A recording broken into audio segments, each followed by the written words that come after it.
Good evening, ma'am. I am Samuel David, grade 10 sincerity. Tonight, I'm going to send to you my video answering the 7 questions that you sent to the messenger.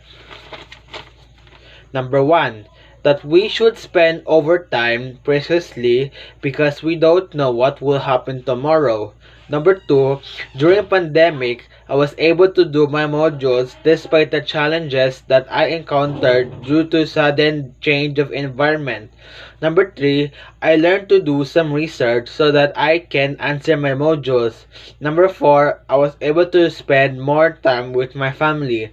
Number 5, that me and my family has survived despite the pandemic. Number 6, that in year 2021, I hope that this pandemic will end and there will be a face-to-face classes. I also hope that I will be able to proceed to senior high with my good grades. Number 7, I promise to myself to focus more on my studies and minimize my time in playing with my cell phone and YouTube. Thank you, ma'am.